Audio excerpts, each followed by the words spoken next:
the Starter and Chaser podcast with your hosts, Jon Passow and Mari Heaney. Hey Mari, do you know that the average IQ of a stick of broccoli is 9? What? It's true because, hey!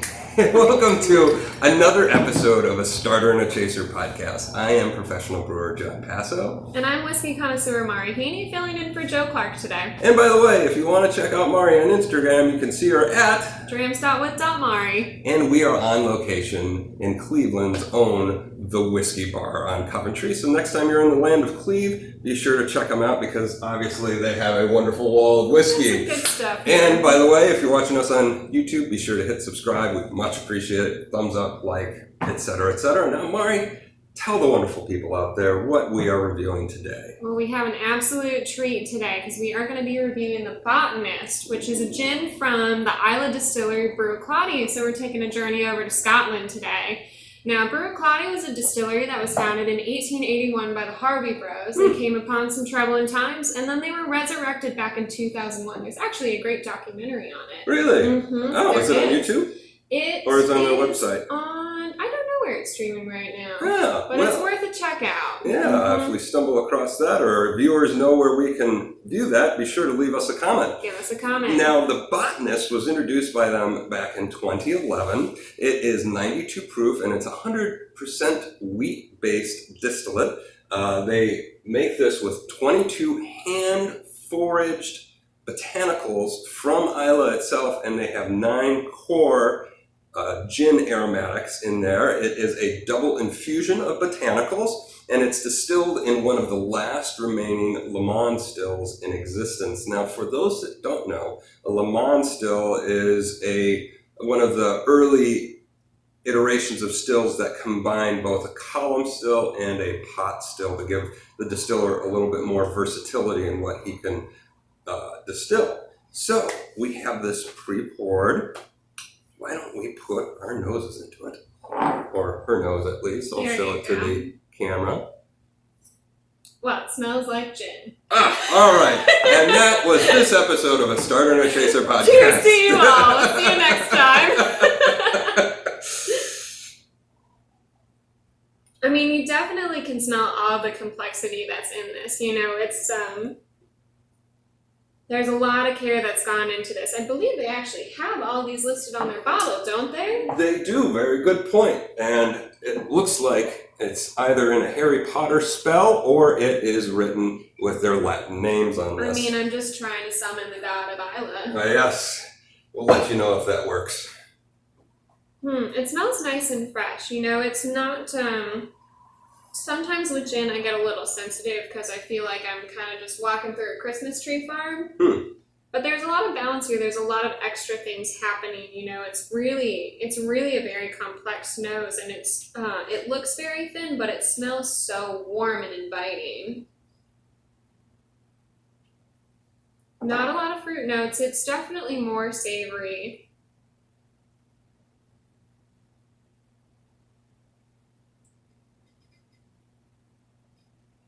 You know, a little bit of grass, a little bit of pine, lots of spices here. Want to dive in? I want to dive in because that all sounded really delicious. Cheers. Cilantro.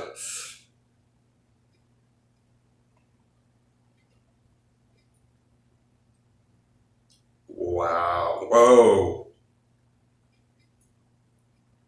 That is complex. Very spicy. Spicy, but not like peppercorn or, hot pepper. It's like mentholy, piney, cinnamon spice. It's, it's perfect for Christmas coming up. That's true. Christmas is coming. I gotta go for a second.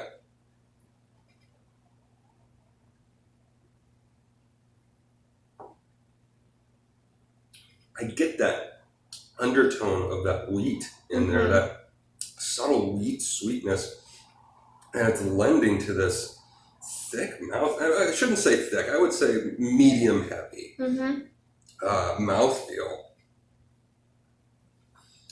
What are you picking up? Well, my palate is not, as as distinct as yours is, but I can tell you the feeling I get from this is, it just drops your jaw down and it opens up like this Arctic tundra. That menthol, like you said, pulls through. And it's just so, it's like I'm standing in the middle of snow with like wind blasting across my face. Like it's so, you get that sharpness of the spice that's coming through. And it's really something special, but there's very little sweetness to me, very little fruit notes. Like this is very much like, it's really something special. Definitely nothing like their Scotch. This is true. Definitely nothing like the Scotch. This is a big deviation from that. So it really sounds like this one really kind of transports you. Mm-hmm. Absolutely, Nice. It does. I'm getting like a little bit of a resinous note in there. And I know bog myrtle is one of Scotland's herbs that they end up using in a lot of like Scottish gruits, which is an ancient style of Scottish beer. And bog myrtle can lend a resin note to things. So I'm wondering if this has got bog myrtle in there. I mean, how many botanicals can they have in Scott and Islay? At least 22. So bog myrtle's got to be one of them. There's a little bit at the very tail end. Now that I, stop talking and listen to you for once. At the very, very tail end, it does pull a little bit more, like you get like a tiny little bit of vanilla. I could totally see it rounds out at the end in a way that I was not expecting.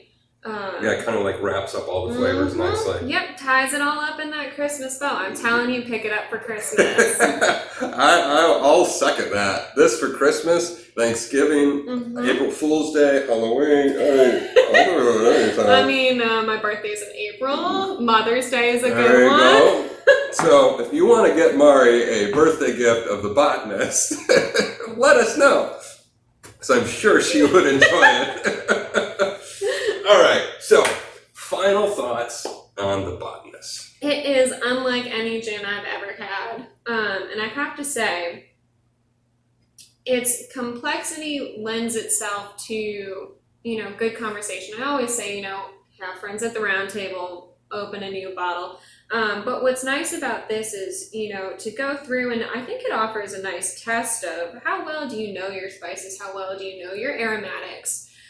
Can you really go through and pick through all 22 different things that are happening here? That would be a fun, Christmas game. Yeah. Because I think on their Wikipedia page or their website, they list all 22 botanicals. Yeah. Write it out and see how many you can guess. Yes. Why place categories when you can drink gin? Yeah.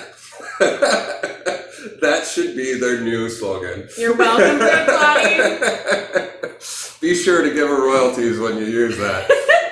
For me, I'm going to mirror that a little bit. This is absolutely the most unique and complex gin that I've ever come across. And to be a dry gin but have that weight to it without that sweetness is really something special. And you can tell when you taste this that they really took care in the freshness of their ingredients, and it comes through as this really high end. And this won't break the bank, by the way. I think it retails for like $45 here in Ohio. This is very approachably priced, and the quality that you get is outstanding. So, man, good job, Bruichladdich. Keep up the great work.